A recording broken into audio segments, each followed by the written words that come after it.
flawless Italian, a maid's 10-year-old daughter shattered the silence of a London auction, exposing a $300 million masterpiece that was nothing but a lie. That painting is fake.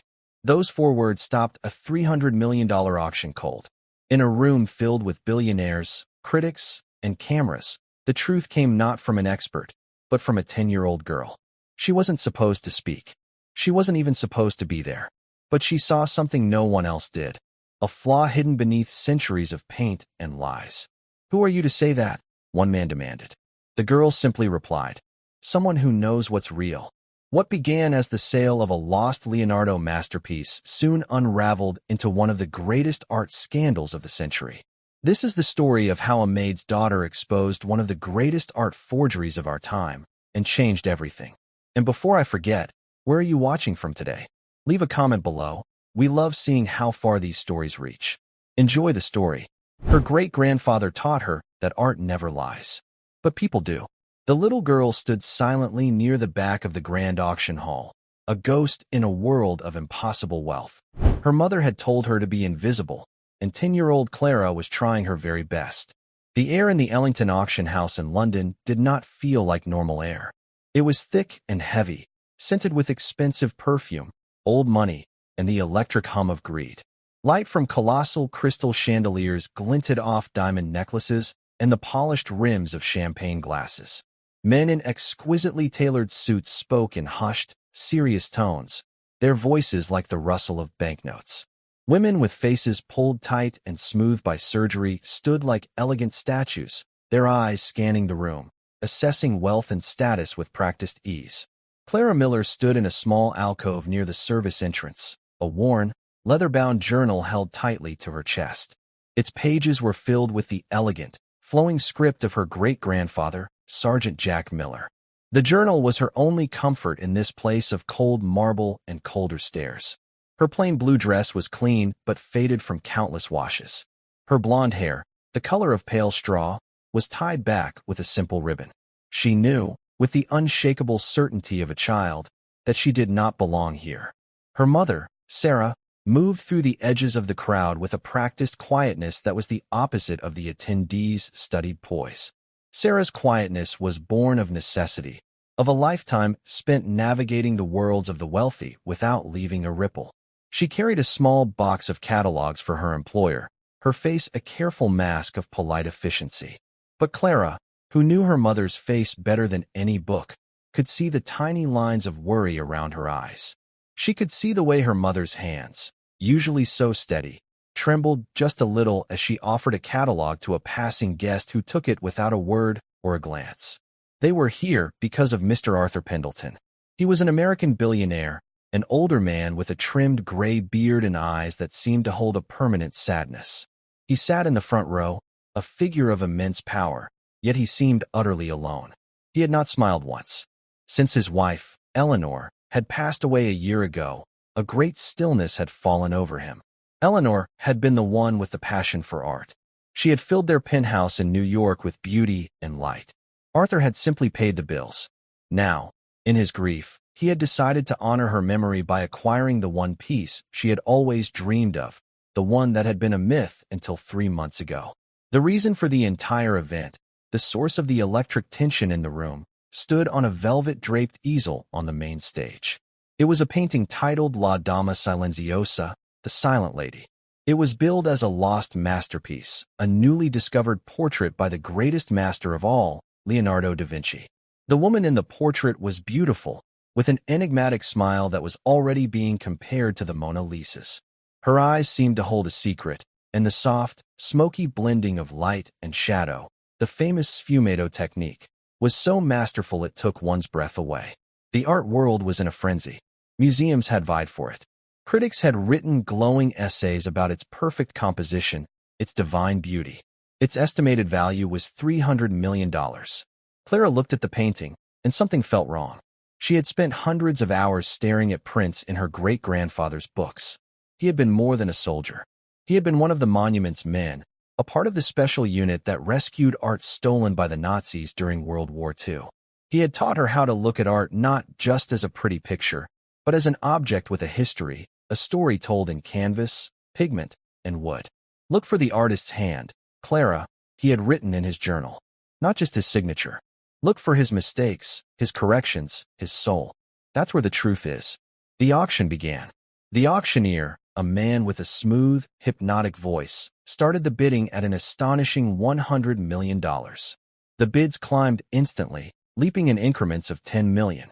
A Russian oligarch, a Saudi prince, a tech billionaire from California. The numbers grew so large they lost all meaning to Clara. They were just sounds, a chant of wealth that echoed in the high-ceilinged room. Mr. Pendleton sat perfectly still, his hand not moving.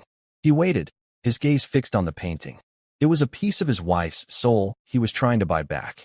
The bidding slowed at 270 million. The room grew quiet, the air crackling with anticipation. $270 million, bid by the gentleman on the phone. The auctioneer said, his voice smooth as silk. Do I hear 280? The room was silent. Mr. Pendleton slowly raised his paddle. $280 million, the auctioneer cried, his voice ringing with triumph. A new bid from Mr. Arthur Pendleton.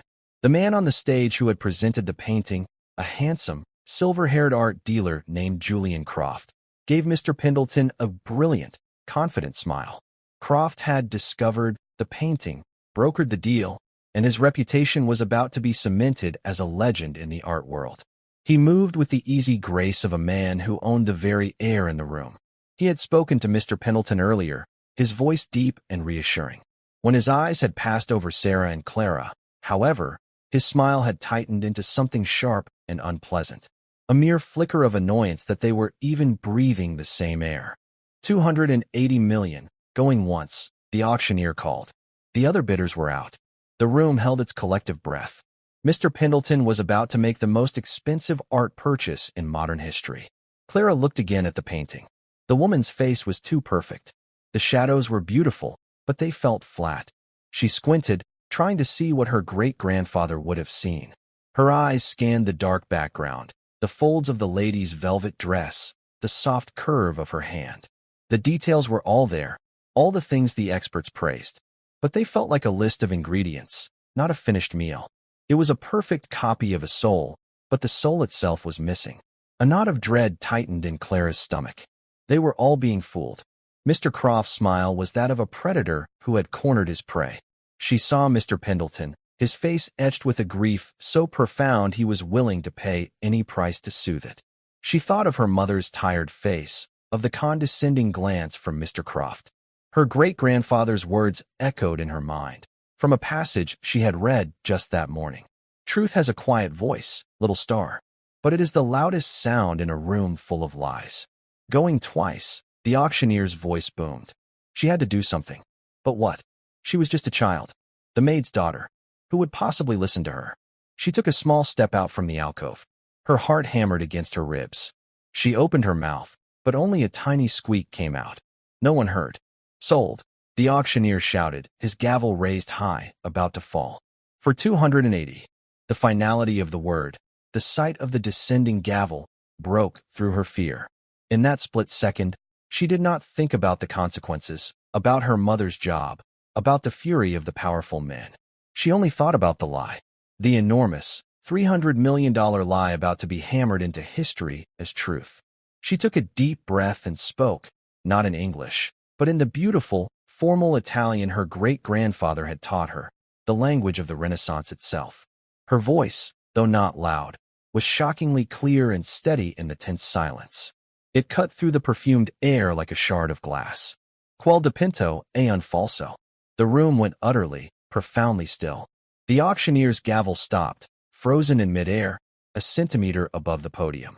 Every head in the front rows, heads belonging to some of the most powerful people in the world, snapped in her direction. Julian Croft's triumphant smile vanished, replaced by a flash of sheer panic before he could mask it with outrage. Sarah froze, the box of catalogs slipping from her numb fingers and scattering across the marble floor. She stared at her daughter as if she were a stranger. She had no idea Clara could speak a word of Italian. But Arthur Pendleton understood. He had spent years traveling to Florence and Milan with his wife. The words were unmistakable. That painting is a fake. His head, which had been bowed slightly, slowly lifted. His sad, Weary eyes widened, first in disbelief, and then with a dawning, intense focus. He turned in his seat and stared at the small, blonde-haired American girl in the faded blue dress. He looked at her as if he were seeing her for the first time.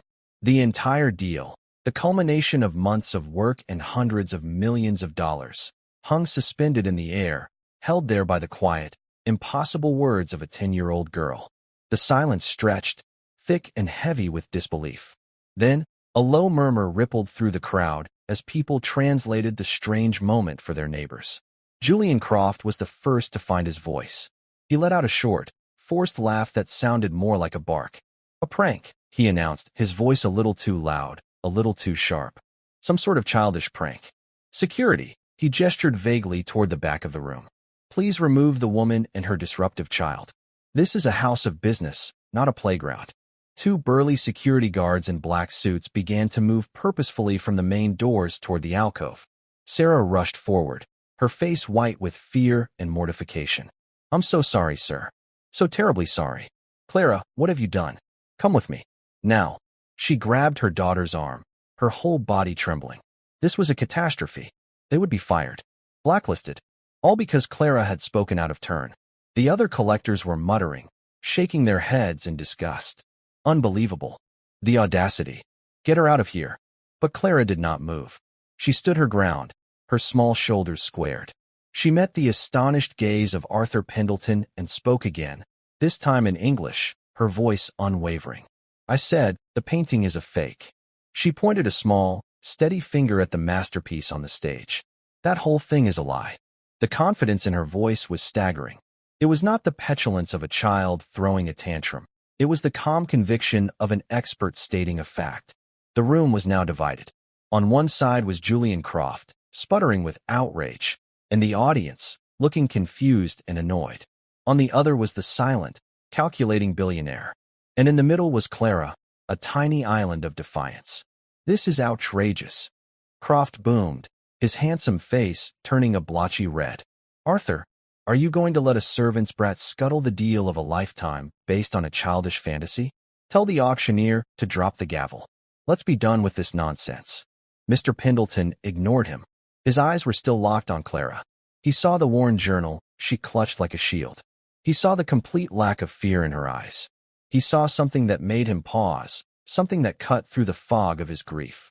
In his world of deceit and flattery, of yes-men and sycophants, raw, unafraid honesty was a rare and precious commodity. "Wait," Mr. Pendleton said softly. The two security guards, who had almost reached Sarah, stopped in their tracks. The auctioneer lowered his arm, placing the gavel silently on the podium. Every eye in the room was now on the American billionaire. "What did you say, young lady?" Arthur Pendleton asked, his voice calm but carrying an immense authority. Croft's angry tirade died in his throat. He stared at Pendleton in disbelief. "Arthur, don't be absurd. You can't possibly entertain this circus." "She made an accusation that questions not only your honor, Mr. Croft, but my intelligence," Pendleton replied, his voice growing colder as he turned to the art dealer. "In front of the entire world. She will have the chance to explain herself." He then looked back at Clara. "Bring the child here." One of Mr. Pendleton's personal assistants, a stern-looking man named Richard, stepped forward. He looked from his boss to Clara with a conflicted expression. He hesitated, then gave a slight nod.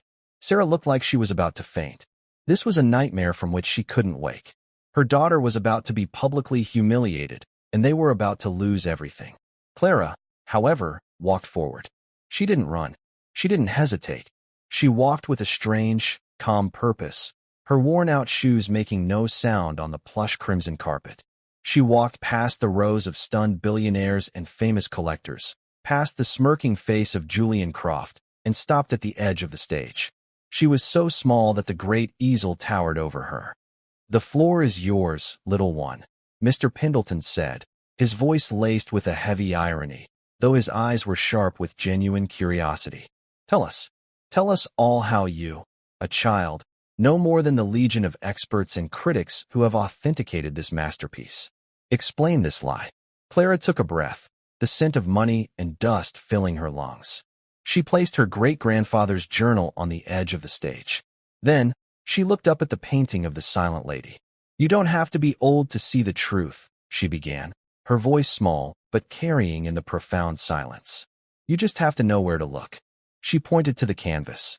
Real masterworks from the late 15th century, especially from Leonardo's workshop in Lombardy, were often painted on fine linen canvas with a specific herringbone weave. It was a local specialty. If you look closely at the texture, especially where the paint is thinnest in the background, she paused, looking directly at Mr. Pendleton. "This canvas has a simple tabby weave. It's a good quality canvas, but it's the wrong kind. It was probably made in the 18th or 19th century and then aged with chemicals to make it look old." Julian Croft let out another scornful laugh. "Preposterous. She's been reading fairy tales. The provenance of the canvas was certified by the Delacroix Institute." Clara ignored him, her focus absolute. She pointed to the deep, rich blue of the lady's velvet gown. "And the paint," she continued. "The color is wrong. Leonardo was famous for his use of ultramarine, made from grinding lapis lazuli stones. It's a very expensive, very specific pigment. Under a microscope, you can see the sharp, crystalline structure of the ground stone. It reflects light in a unique way. This blue," she squinted, "is too smooth. It's too uniform. It looks like Prussian blue." A few quiet gasps came from a group of museum curators standing near the side of the room. "And what, my dear?" Croft asked, his voice dripping with sarcasm. "Is Prussian blue?" Clara finally turned her clear blue eyes on him. "It's a synthetic pigment," she said simply, "and it wasn't invented until 1706, more than 200 years after Leonardo da Vinci died." A heavy, shocked silence fell over the room. The seed of doubt had been planted, and it was a powerful one. The curators were now whispering furiously amongst themselves. Mr. Pendleton leaned forward, his elbows on his knees, his skepticism beginning to melt away, replaced by an intense, burning curiosity. "Impressive theories, little girl." Croft sneered, though a bead of sweat was now visible on his temple. "Did you learn that in your art class?" "I learned it from my great-grandfather," Clara said, tapping the journal. "He was Sergeant Jack Miller. He was part of the Monuments Men. He saved art from the Nazis. He was a hero. He knew more about history than anyone. He taught me that forgers are clever, but they're also arrogant. They always miss one small thing, one little detail that gives them away. But that's not the biggest mistake," Clara said, her voice dropping slightly, drawing them all in. "The biggest mistake is something you can't see. It's what's underneath." She looked at Mr. Pendleton. Leonardo was a perfectionist. He was always changing his mind. His paintings, when you look at them with a special camera, with infrared reflectography, are full of changes. They're called pentimenti. He would move a hand, change the angle of a head, adjust the fold of a sleeve. You can see the original drawings, the first ideas, right there under the paint. She turned and pointed at the painting one last time. "This painting is too perfect. I promise you, if you scanned it, you would find no changes. You would find a perfect, clean underdrawing. It's not the work of a master creating something new. It's the work of a copyist, carefully tracing a finished design." Then, she delivered the final, devastating blow. "And the forger, he left his signature." "What are you talking about?" Croft demanded, his voice cracking. "There is no signature." "There is," Clara said softly. "You just don't know what you're looking for." She directed her words to Mr. Pendleton. In the dark background, just over her left shoulder, there's a tiny dragonfly painted into the shadows. It's almost invisible. The artist probably thought it was a clever touch, a little sign of life in the darkness. All eyes strained to see it. From a distance, it was impossible. "That specific way of painting a dragonfly," Clara said, her voice filled with a cold certainty that chilled the room. "With the two sets of wings slightly offset, was the secret signature of a man named Erich Hoffmann. He was a German art restorer who became one of the most famous forgers of the 20th century. He sold fakes to Hermann Göring and the Nazis. My great-grandfather investigated him after the war. He wrote all about it. He called the dragonfly Hoffmann's little mark of pride." She paused, letting the weight of her words settle. "Whoever made this painting," she concluded, her voice soft but devastating, "wasn't Leonardo da Vinci. It was someone who was copying the style of a Nazi-era forger. This isn't a Renaissance masterpiece. It's a fake of a fake." Silence. A deep, profound, and terrible silence filled the auction house. Julian Croft's face had gone from red to a sickly, pale white. He looked at the painting, then at Clara, his mouth opening and closing with no sound coming out. The investors and collectors who had been so eager moments before were now looking at him with dawning horror and suspicion. Arthur Pendleton sat back in his chair. He stared at the painting on the stage, the painting he had been moments away from buying, the foundation of a $300 million deal. And he saw it not as a link to his wife's memory, but as a cheap and clever forgery. He had been so blinded by grief, so desperate to reclaim a piece of the past, that he had almost been made a fool in front of the entire world. He finally turned his gaze to Julian Croft. The sadness was gone from his eyes. It was replaced by a cold, hard fire. It was the look of a titan of industry who had just uncovered a traitor in his boardroom. "Richard," Mr. Pendleton said to his assistant, his voice dangerously quiet. "Get Professor Davies from the Courtauld Institute on a video call. Now, use the secure line." Then he looked at the two security guards who stood frozen by the aisle. "And ensure Mr. Croft does not leave the room. I believe we have much to discuss." The air in the grand hall, once thick with anticipation, was now frozen with tension. The magnificent room had transformed from a theater of commerce into a courtroom. Julian Croft stood as if he'd been turned to stone, his suave demeanor shattered, leaving behind only the panicked look of a cornered animal. The collectors who had been his allies now looked at him with accusation, whispering furiously into their phones, their words filled with terms like fraud, lawsuit, and ruin. Sarah remained by the alcove, her hand covering her mouth. Her fear for her job had been replaced by a dizzying mix of shock and a feeling she hadn't allowed herself to feel in a very long time: pride. She looked at her daughter, this small, quiet girl who had just faced down a room of the world's most powerful people, and saw not a child, but a legacy. She saw her own grandfather, Jack Miller, a gentle, quiet man who possessed a will of iron and an unshakable devotion to the truth. Helen had thought those days, those stories, were just a part of their family's humble past. She never imagined they would erupt with such force in a London auction house.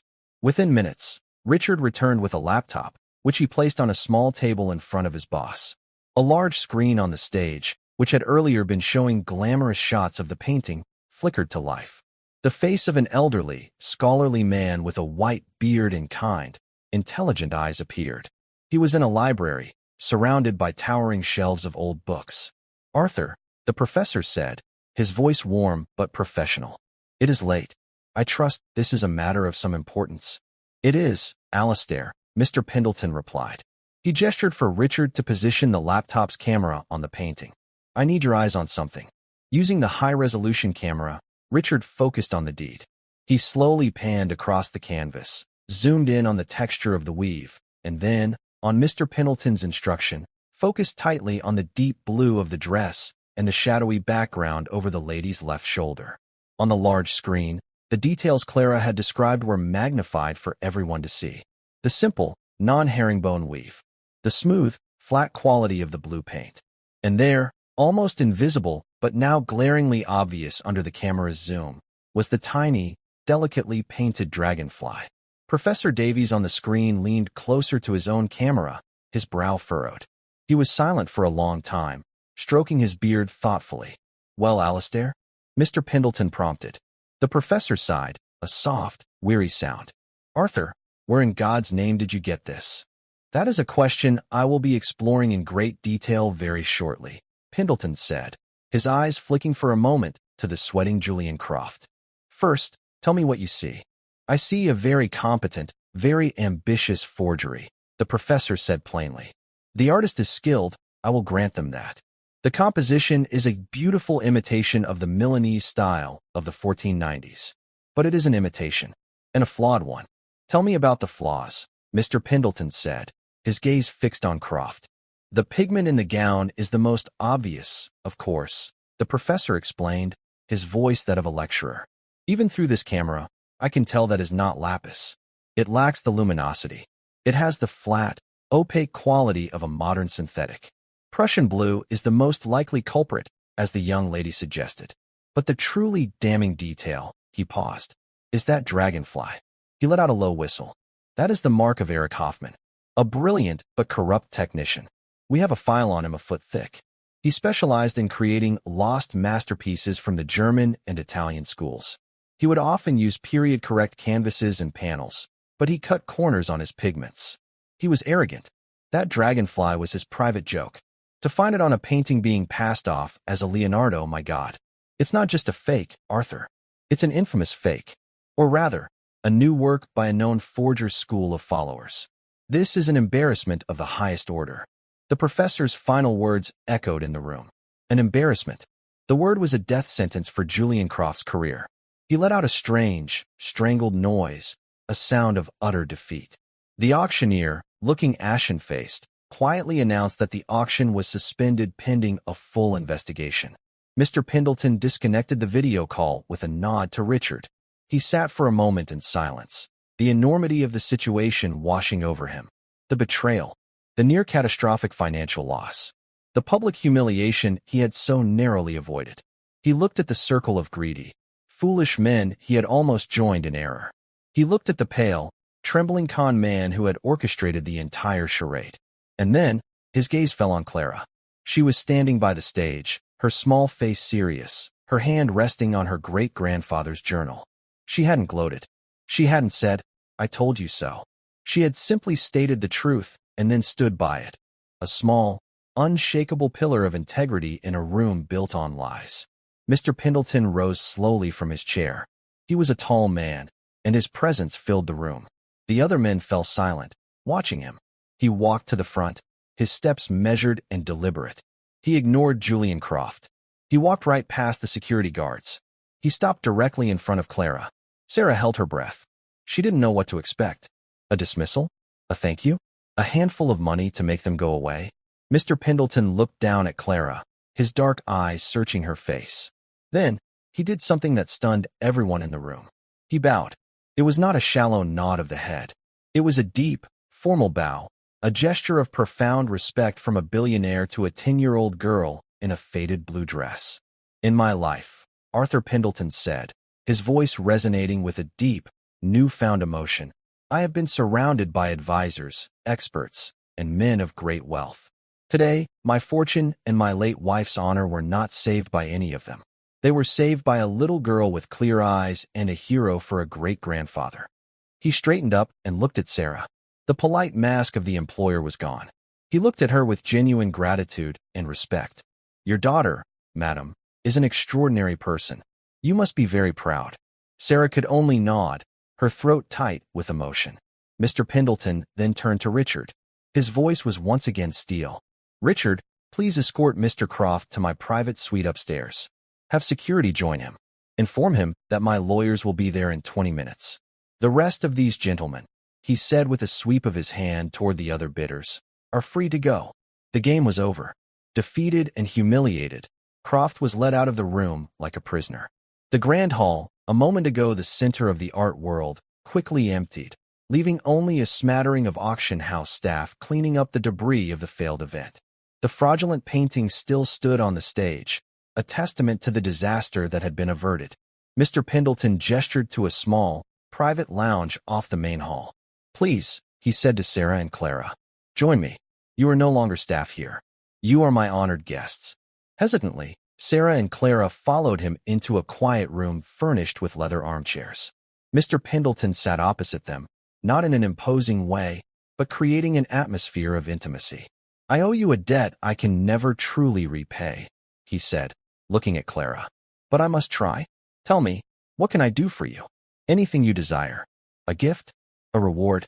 He was thinking of money, of course. A trust fund for her education, a new house for her mother.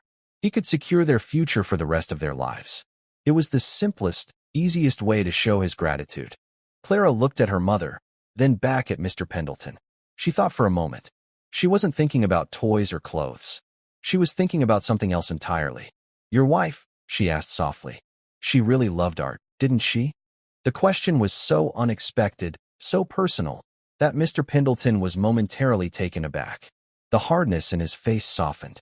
"Yes," he said, his voice quiet. "She did. It was her whole world." "Did she have a favorite painter?" Clara asked. "Besides Leonardo," he said with a sad smile. She loved the Dutch masters.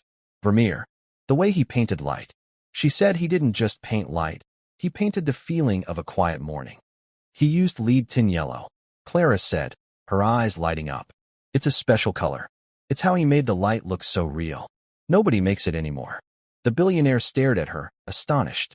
In that moment, he realized that the reward this child wanted wasn't something he could buy, but something he could share. Knowledge, passion, the very things his wife had cherished. He had been trying to buy a trophy in his wife's name, when all along, her real legacy was sitting right in front of him, in the heart and mind of this little girl. He stood up. Come with me, he said. Both of you. Mr. Pendleton led them not out to the street, but to a private elevator concealed behind a paneled wall. As they ascended, the distant noise of London faded, replaced by a gentle hum. The auction house is for business, Mr. Pendleton explained, his voice softer in the confined space. For events with men like Julian Croft. But my home, my gallery, that is for the soul. The elevator doors opened directly into the most magnificent apartment Clara had ever seen. It was a sprawling penthouse with glass walls that offered a breathtaking panorama of the city skyline. But it wasn't the view that made Clara gasp. It was the art. The walls were lined not with bland, modern decorations, but with masterpieces. A vibrant Monet water lily scene hung over a fireplace. A pensive portrait by Rembrandt occupied a place of honor. A delicate Degas sculpture of a dancer stood on a pedestal. It was a private museum, a sanctuary of beauty. Eleanor collected all of this, Mr. Pendleton said softly, a flicker of pain and pride in his eyes. Every piece has a story. He walked them into a room that was clearly a library and a study. Bookshelves stretched from floor to ceiling, filled with art history tomes. In the center of the room, on a large, intricately woven Persian rug, were several deep leather armchairs and low tables, inviting quiet contemplation. The air smelled of old paper, leather, and the faint, pleasant scent of beeswax polish. To Clara, it smelled like her great-grandfather's study. It smelled like home. She spent most of her time in here, Mr. Pendleton said, gesturing around the room. Planning, researching. She was meticulous. He walked over to a small, elegant desk in the corner and picked up a checkbook. It was the solution of a billionaire, a simple transaction. Sarah's stomach tightened. The money would change their lives. It would mean an end to the constant worry, the second job cleaning offices, the fear of falling behind. But somehow, after the conversation about Vermeer, it felt inadequate. It felt like a payment for a service rendered, and what Clara had done was so much more than that. Before Mr. Pendleton could write, Clara spoke, her voice pulling their attention to a small painting that hung in a place of honor over the desk. It was a simple, beautiful scene of a woman reading a letter by an open window. The light streaming in was so real it seemed warm. That one is real, she said, her voice filled with a quiet awe. The statement, so different from the one that had shattered the auction, hung in the quiet air of the library. Mr. Pendleton froze, his pen hovering over the check. Sarah's heart leaped into her throat. Oh, Clara, no. Not now. Don't push your luck. Mr. Pendleton slowly put the checkbook down and walked back to her. His face was unreadable. That is a Vermeer, he said. The love letter. It was Eleanor's most prized possession. Clara nodded, not taking her eyes off the painting. I know, she whispered. She pointed to a tiny detail on the tiled floor in the painting. See there? The chip in the corner of the blue tile? He painted the flaw. My great-grandfather said that's how you know something is real, because real things aren't perfect. Forgers are afraid of mistakes. But masters know that's where life is. Mr. Pendleton stared at the tiny, chipped tile, a detail he had looked at 1,000 times but never truly seen. He had cherished the painting for its value, for its fame, for the fact that his wife had loved it. Now, this 10-year-old girl was showing him why she had loved it. She was giving him back a piece of his own wife's heart. He felt a sudden, sharp pang, not of anger, but of something else, a sense of being unmoored. How much of what he thought was real was actually just a story he'd been told? Croft's Leonardo was a lie. This Vermeer, this little chip in the tile, was the truth. Instead of becoming angry, he felt a strange sense of liberation. Clara wasn't just exposing fakes, she was revealing the truth. And the truth, he was beginning to understand, was more valuable than any artifact, any story, any amount of money. He let out a long, slow breath and then, to Sarah's utter astonishment, he began to laugh. It wasn't a small chuckle. It was a deep, hearty laugh that echoed through the vast library, a sound of genuine, unburdened amusement. In one afternoon, he said, wiping a tear of mirth from his eye, you have saved me from a $300 million fraud and taught me more about my own wife's favorite painting than I've learned in 20 years. You, little girl, are the most expensive and most valuable guest I have ever had. He looked from Clara's serious face to Sarah's terrified one, and his laughter softened into a warm smile. Do not worry, Mrs. Miller. Your daughter is not in trouble. She is a revelation. He turned back to his desk, but he did not pick up the checkbook. He pushed it aside. The idea of simply giving them money now seemed crass, almost insulting. It was what Julian Croft would have done. It was the language of transactions, not of gratitude. Clara deserved more. Her gift deserved more. I have a proposition for you, he said, his tone shifting from amusement to serious purpose. For both of you. He looked at Sarah. I would like to offer you a position. Not as a maid. I need a manager for this collection. An estate manager.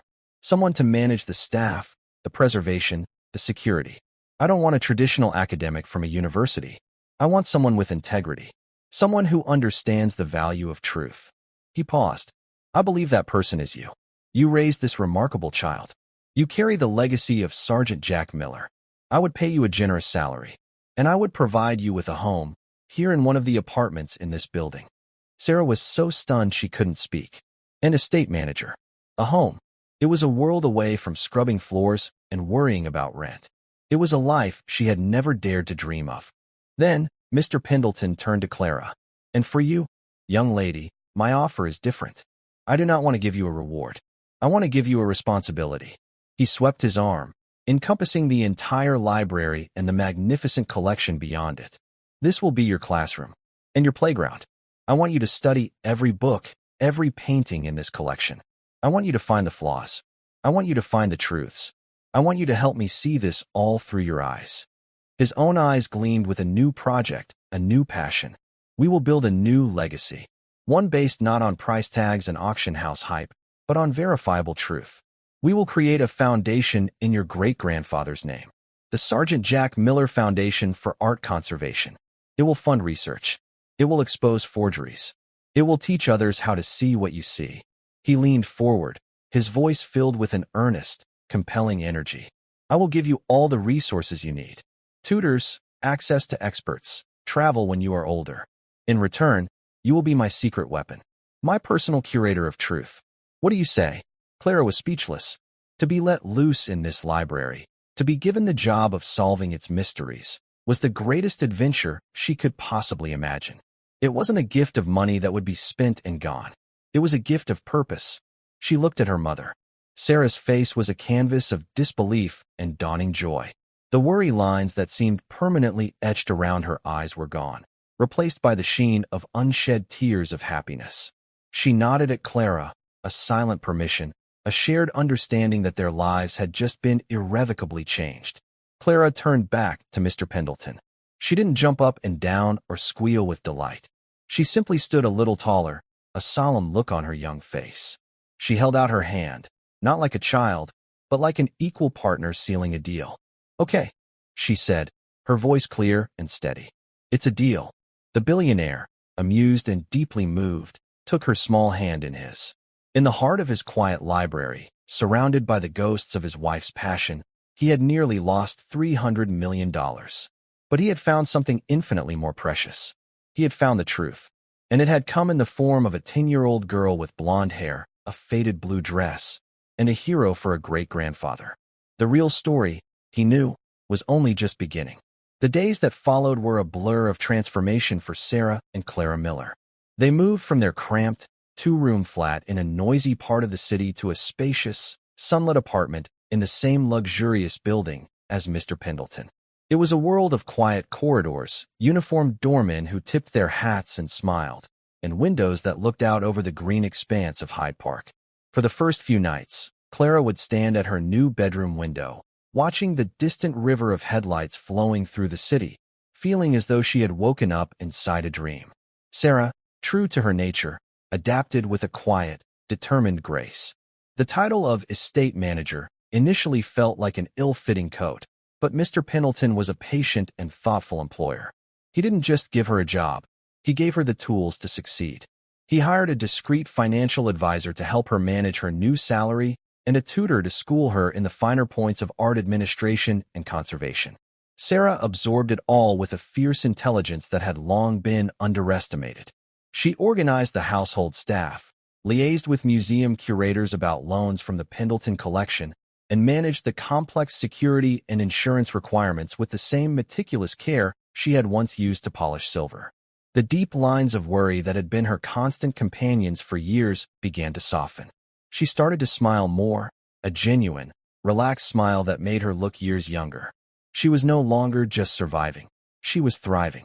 Clara's transformation was quieter, but no less profound. The Pendleton penthouse became her universe. Arthur, as he now insisted she call him, was true to his word. He gave her an office, a small room adjoining the main library, that he had stocked with art supplies, history books suitable for a budding scholar, and a state-of-the-art computer with access to international museum databases. Their days developed a comfortable and studious rhythm.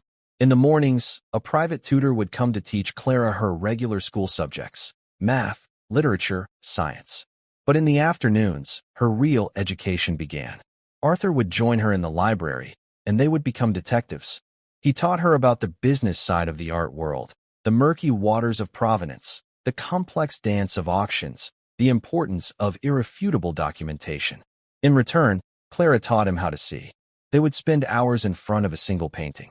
Armed with a magnifying glass and a copy of her great-grandfather's journal, Clara would point out the faintest crackle in the varnish, the almost invisible trace of a brush hair caught in the pigment, the subtle shift in color that revealed an artist's hesitation. She had an uncanny instinct, a gift inherited from Sergeant Jack Miller, for sensing the story an object wanted to tell. "Look here, Arthur," she would say, pointing to a dark corner in a 17th-century Dutch still life. The artist painted over something. The shadow is too thick, and the paint is a slightly different texture. Arthur would call in his team. A portable X-ray machine would be brought in, and under its penetrating gaze, the ghost of a different painting would emerge, a portrait of a woman, painted over centuries ago. They discovered that the still life was likely painted by a student over a discarded work by his master. The painting's value didn't diminish. It became richer, more complex. Its story was now one of art, history, and the quiet, hidden life of a studio. Meanwhile, the fallout from the Ellington auction house disaster continued to send shockwaves through the art world. Julian Croft, facing utter ruin and a barrage of lawsuits from defrauded investors, had confessed everything. The La Dama Silenziosa was part of a sophisticated forgery ring that had been operating for years, preying on wealthy, often grieving, collectors who were more interested in a story than in due diligence. The trail led to a shadowy workshop in Belgium and implicated several other prominent dealers and appraisers. The scandal was a brutal but necessary cleansing of a corrupt corner of the market. Arthur, with Clara as his silent partner and inspiration, channeled his anger into action. The Sergeant Jack Miller Foundation for Art Conservation was officially established. Its mission was twofold: to fund the development of new scientific techniques for art authentication and to provide educational resources to help collectors and small museums protect themselves from fraud. Arthur poured hundreds of millions of dollars into the foundation, turning a moment of personal humiliation into a global force for good. The foundation's board of directors was a who's who of the world's most respected museum directors, conservators, and art historians, including their friend, Professor Alastair Davies. One crisp autumn afternoon, about a year after the auction, Arthur called Clara into the main library. He was standing beside a large, flat object covered with a velvet cloth. His eyes held a special kind of excitement, the look of someone about to share a wonderful secret. "I have something for you," he said. "A gift, and a first official assignment for my curator of truth." He pulled away the cloth. Underneath was not a painting, but a large, framed document. It was old, the paper yellowed with age, covered in elegant, handwritten German script and adorned with official-looking stamps. At the bottom was a small, black-and-white photograph of a familiar painting, Vermeer's The Love Letter. What is it? Clara asked, her eyes wide. This, Arthur said, his voice filled with reverence, is the original, authenticated provenance for the Vermeer. It traces the painting's ownership all the way back to a private collection in Amsterdam in 1696. It's the painting's birth certificate, its life story. He then pointed to a smaller frame, which he had set on a nearby table. It contained a single, folded sheet of paper. And this, he said, is a letter. It arrived by courier this morning from a law firm in Germany. He handed it to Clara. The letter was from the estate of a recently deceased man. The man's grandfather had been a German officer during World War II. He had been stationed in the Netherlands and had been involved in the confiscation of art from Jewish families. The letter was a deathbed confession. It stated that while many famous works were recovered by the monument's men after the war, some, along with their documentation, were cleverly hidden. The officer had stolen the real Vermeer, replacing it with an almost perfect copy he had commissioned from none other than Erich Hoffmann, the forger whose dragonfly signature Clara had recognized. The real painting, the letter claimed, was still hidden, its location detailed in a sealed envelope to be opened only by the rightful heirs, should they ever be found. Clara felt a cold dread creep up her spine. She looked from the letter to the masterpiece hanging over the desk, the painting she had loved, the painting that had taught Arthur to see. "You mean," she whispered, her voice trembling, "the one, our Vermeer?" Arthur nodded slowly, his face grim. "The letter claims that the painting Eleanor and I bought, the painting that has hung in this house for 20 years, is a fake. A Hoffmann, one of his greatest, most deceptive works." The silence in the room was absolute. Outside, the city hummed along, oblivious. But inside the library, the very foundation of Arthur Pendleton's world, of Clara's new life, had just cracked. The painting that had represented the ultimate truth, the piece that had launched their entire crusade against forgeries, was itself a lie. The irony was so profound, so cruel, it was almost suffocating. Arthur looked at Clara, his face a mixture of devastation and a strange, steely resolve. He had been fooled once by grief. He would not be fooled again. "The German lawyers want to send experts," he said. "The museum that claims ownership wants to send their curators. The world will be watching. But I don't trust their experts. Not yet." He placed a gentle hand on her shoulder. "I trust you, Clara," he said, his voice low and firm. "I trust your eyes. I trust your great-grandfather's legacy. I want you to look at it. Look at it again. Forget the letters, forget the lawyers, forget everything. Just look at the painting and tell me. Tell me the truth." It was the ultimate test. Her first official assignment was to pass judgment on the very soul of the Pendleton collection, to potentially destroy the legacy of the woman who had, in a way, brought them all together. She was no longer just a girl who could spot a fake. She was the guardian of a truth that could shatter the man who had saved her. The weight of the world seemed to settle on Clara's small shoulders. The Vermeer, Eleanor's favorite painting, had been the bedrock of her new life. It was the symbol of authenticity, the silent teacher that had guided her and Arthur. Now it was accused. It hung over the desk, the woman by the window still reading her letter, the light still streaming in, a perfect picture of peace, while the room around it was filled with a silent, gathering storm. Sarah, hearing the gravity in their voices, had come to the library doorway. She saw the letter, the grim look on Arthur's face, and the immense burden that had just been placed on her daughter. Her first instinct was to rush in, to protect Clara, to tell Arthur it was too much to ask of a child. But then she saw the look on Clara's face. The fear was there, yes, but underneath it was a quiet, focused intensity. This was not a game anymore. This was the work. This was the legacy of Sergeant Jack Miller coming to life. For the next 2 days, the library was sealed. It became Clara's laboratory and sanctuary. Arthur had every piece of equipment from the newly formed foundation delivered to the penthouse. High-resolution digital cameras, an infrared reflectography scanner, an X-ray fluorescence, XRF, spectrometer to analyze the elemental composition of the pigments. A team of trusted technicians operated the equipment, but Clara directed them. She started not with the science, but with her eyes. For hours, she simply sat in front of the painting, just looking. She looked until the figures and the story dissolved, and all that was left was color and texture and light. She sketched the composition in a notebook, trying to feel the rhythm of the artist's hand. She read her great-grandfather's notes on Vermeer, his descriptions of the master's unique, pointillist-like application of paint, the way he built up layers of color to create an unparalleled sense of luminosity. Then, she turned to the science. The technicians, men and women with advanced degrees, followed the quiet, precise instructions of the 11-year-old girl. They scanned the painting, section by section. The images appeared on a large monitor, showing the world beneath the surface. Arthur sat in a chair in the corner of the room, watching, waiting. He didn't interfere. He had placed his faith in her, and he would see it through to the end. He had already spoken to his lawyers. If the painting was a fake, he was prepared to do the right thing, to publicly acknowledge the fraud, to help find the rightful heirs, and to lead the search for the real Vermeer. His reputation would suffer, but the truth, as Clara had taught him, was more important. The first results came from the infrared scan. Clara leaned forward, her eyes glued to the screen. Unlike the perfect, sterile underdrawing of the fake Leonardo, the Vermeer was a hive of activity. The angle of the woman's head had been shifted slightly. The position of the lute hanging on the wall had been moved a fraction of an inch to the left.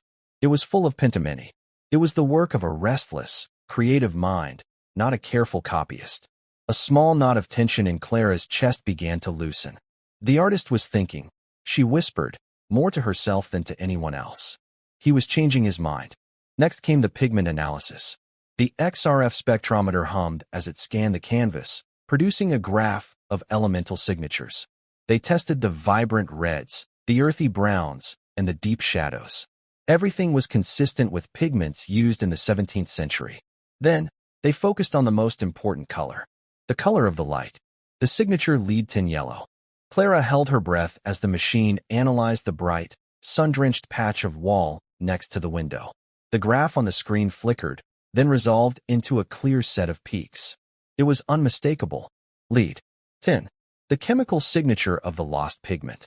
Erich Hoffmann, the forger, was a master, but his expertise was in pigments from the 19th and 20th centuries.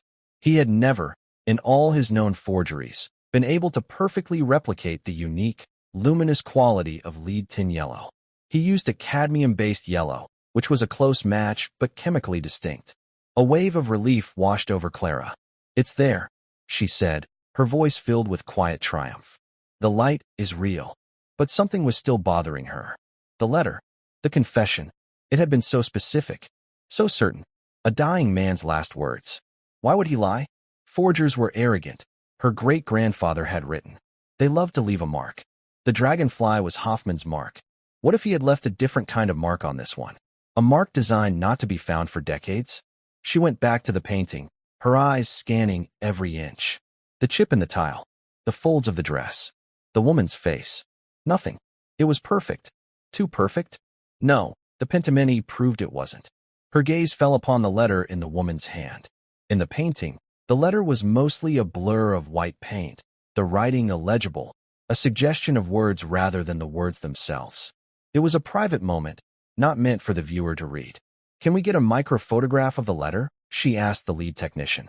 "The highest magnification we can get." The technician focused a powerful microscopic lens on the tiny rectangle of white in the center of the painting. The image on the screen zoomed in, past the cracks in the varnish, past the texture of the canvas, until the individual strokes of paint were visible. The writing was just a series of delicate gray and black squiggles. Meaningless. "Wait," Clara said. "Go back." Pan to the left edge of the paper. The image shifted, and then she saw it. Hidden in the shadows where the woman's thumb held the paper, disguised as the faint, almost invisible lines of a watermark, were two tiny, meticulously painted letters, E.H. Erich Hoffmann. The room went cold. The scientific evidence, the underdrawing, the pigments, all pointed to it being a real Vermeer. But there, hidden in plain sight, was the forger's signature. It was an impossible contradiction, a paradox painted onto canvas. Arthur stood up and walked over to the screen, staring at the tiny initials. A muscle twitched in his jaw. The confession was true. The painting was a fake after all. The work of a genius, a masterpiece of deception that had fooled the world for over 70 years, but a fake nonetheless. Clara felt a lump in her throat. She had failed. The truth was not a clean, simple victory this time. It was a heartbreaking defeat. But her great-grandfather's voice echoed in her mind. Look for the artist's hand, Clara, not just his signature. She looked from the initials on the screen to the real painting on the wall. She looked at the light, the impossible, living light that she knew, with every fiber of her being, was real. How could Hoffman have created that light? The XRF machine had proved he couldn't have. And then, like a key turning in a lock, it all made sense. He didn't paint the whole thing, Clara said, her voice trembling with the force of her discovery. Arthur turned to her, a look of confusion on his face. What are you talking about? Hoffman didn't forge the painting, Clara said, walking back to the original canvas, her eyes blazing with a new understanding. He restored it. She explained her theory, the words tumbling out of her. The painting was real. It had been damaged during the war, perhaps mishandled, a part of it scraped or torn. The letter in the woman's hand. That was the point of damage. Hoffman, the master forger and a brilliant restorer, was commissioned to repair it. And in his arrogance, while repainting the tiny, damaged section of the letter, he couldn't resist leaving his mark, his secret signature, hidden forever inside the masterpiece. The German officer didn't understand the nuance. He only knew Hoffman had worked on the painting, and he assumed, or lied, that it was a full copy. The dying man's confession was not a lie, but a misunderstanding, a family legend that had grown more dramatic with time. The painting is real, Clara declared, her voice ringing with absolute certainty. Eleanor's Vermeer is real. Hoffman just signed his repair work. To prove it, she directed the technicians to take a microscopic sample, a pinprick of paint, from the area of the initials, and another from a different white section of the letter. The lab analysis would take a few hours, but Clara already knew what it would show. The sample with the initials would have trace elements of modern binders mixed with the 17th century pigments. The other sample would be pure. As they waited, the library was filled with a new kind of silence. Not of dread, but of quiet, hopeful anticipation. Arthur looked at the Vermeer, his Vermeer, Eleanor's Vermeer, and saw it with new eyes yet again. He saw its history, its journey through wars and lies, its scars, and its survival. He saw the tiny chip in the tile, and the secret signature of the forger, and he realized they were both the same thing. They were the marks of life, the proof of its authenticity. When the lab results came back, they confirmed Clara's theory completely. The painting was genuine. The initials were part of a small, localized restoration. Arthur Pendleton slowly walked over to Clara. He didn't bow this time. He knelt, so that he was eye level with her. There were tears in his eyes, tears of relief and profound gratitude. Your great-grandfather was a hero, Clara, he said, his voice thick with emotion. He saved art from the Nazis. But today, you did something more. You saved a piece of history. You saved a piece of my heart. He stood and turned to Sarah, who was now weeping openly with pride and relief. The Sergeant Jack Miller Foundation has its first official finding, he announced. And our curator of truth, well, she is priceless. In the end, the truth was more complex and more beautiful than a simple story of fake or real. It was a story of survival, of a masterpiece that had been wounded, healed, and secretly signed by its enemy, only to have its true story revealed, centuries later, by the clear eyes of a 10-year-old girl. Arthur knew then that their work had only just begun. There were more stories to uncover, more truths to defend, and he had the best curator in the world to help him do it. And that's where we'll end the story for now. I'd love to know what you were doing while listening. Maybe relaxing after work or just winding down. Drop a line in the comments. I really do read them all. And if you want to make sure we cross paths again, hitting like and subscribing makes a huge difference. Thanks for spending this time with me.